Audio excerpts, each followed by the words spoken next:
them and sent them out into the universe so that when the apes get to the point where they start making nuclear weapons and bombs and reactors and cold fusion and gravity, you like just make sure they get through this. Okay, boom. And then whatever the fuck quantum computing connected to AI becomes, that's what it's like. We're farming that. That's something I thought about, when we talk about biological creatures in these crafts. Yeah. It could be that those are not things that traveled here from far away and are just kind of hanging out, right? Like that might have just here been all the time. They might have created these objects, even the biological substrates, if you will, here using local materials and put them together because perhaps biological creatures are more appropriate for the type of interactions they need to do instead of a fixed machine, right? Oh, wow. Yeah, that completely makes sense, right? Like if you can create life, which they're very close to being able to create fake artificial life, like in like single cell forms, and haven't they created like, aren't they like creating like artificial embryos? I believe they have started to create like animal embryos. And that's just from scratch. I mean, they could beam over, DNA sequences and then fabricate them here. Yeah, but that seems like totally doable, and that would make sense that they could breathe our air too. You just engineer it so that whatever this creature is, it does your bidding. And they're the custodians. They just hang around. They're not even like advanced aliens. Synthetic human embryos created in groundbreaking advance. This is so crazy. These are human. I didn't think they were human. Synthetic human embryos using stem cells in a groundbreaking advance that sidesteps the need for eggs or sperm. Oh, it's over. We're fucked. Yeah, we're fucked. We're so fucked. I'm so anxious. It's so scary, man. It's so scary. So if we can do that now, something that's a million years more advanced, it would just like probably send some ball of energy down. And that energy would create a spaceship and the beings inside of it, and like they're fucking sending someone a picture through a cell phone. It'd be that simple. Yeah. And that's it's probably what it is. They're probably the custodians. We think of them as like advanced alien beings. It's probably not real. Probably advanced alien beings is AI, and it's the most advanced because it goes from nothing to God.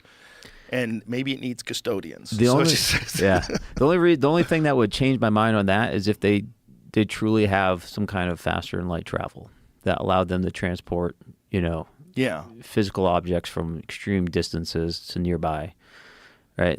Because then the cost of sending that information is irrelevant because they can just send things over. So, I could see both sides of it, but it's something interesting to think about, I mean, imagine the science and technology fields that a full understanding of this conversation would open up. I mean, it would open up fields of knowledge that we can only imagine right now. We only see in sci-fi movies. Right. Even if we don't understand how they're doing it, if proven to be true, everybody has to stop and go, okay, what's going on here? Like, how is that thing moving that quickly? Yeah. Like, where's it coming from? How did it come from 2,000 light years away? Like, how is it even possible?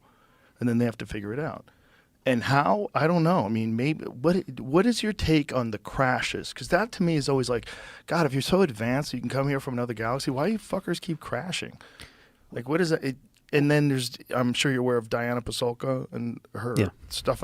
They call them donations. Like the people that research these things, whether or not that's even real, but the people that I haven't seen it, the people that say they go there and find these fragments on the ground, they refer to it as donations. One thing I like to think about is, their planet, we're making a lot of assumptions here, but their planet might be designed a different way, right? Like their atmosphere might have significantly less oxygen. It could be much thicker. And so they might have bypassed this whole period where they had rocket propulsions and gas shooting out the back. And so they might have taken them longer to get to space, but maybe they did so with a much more developed technology. So then they apply that technology, they come over here, and now they're in a regime that perhaps they were unexpecting. There's, gravity disturbances, there's, more oxygen in the air, there's different things that perhaps they either weren't expecting or just was different than their home environment. And then, oh, by the way, there's these stupid apes that are shining stuff at us, that are launching nuclear weapons and actually knocking us out of the sky. There's electromagnetic interference. So I could see a logic there that shows that, we make the assumption that if they're here, they're gods, right? They can do anything. maybe that's not the right way to think about it. Well, also maybe think about the sheer numbers. So if we think that these things are real, so let's imagine they're actually coming from another planet. So if they are coming from another planet and they're capable of coming here, that means other planets are capable of sustaining intelligent life that can be starfarers. So if that's possible here and there, it's probably all over the place. Yeah. So if it's all over the place, who knows how many numbers of things you're dealing with and how far advanced they are.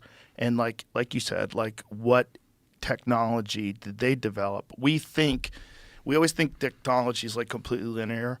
And we think that like what we did and the way we did is the only way it can be done. Yeah. But the best evidence that's not true is Egypt. The best evidence that that's not true exists. You can go touch it with your hand. You can see photographs of it online. We don't know what the fuck they did. And whatever they did was super advanced for 4,500 years ago. We don't know what machines they used. We don't know how they cut it. We don't know how they measured it. We don't know shit. How they figured out to put it north, south, east, and west almost perfectly. No one knows. No one understands how they got the stones there. It's all speculation and guesswork. But whatever it is, it's insanely impressive and a different sort of way of implementing human ingenuity and engineering and thought into construction. It's very different than anything we've done. So it's a clear path. Like they had an enormous amount of resources in that area. And they had sustained a civilization there for thousands and thousands of years to the point there they had developed methods and technologies that we don't understand today because they're not here anymore. I love the work that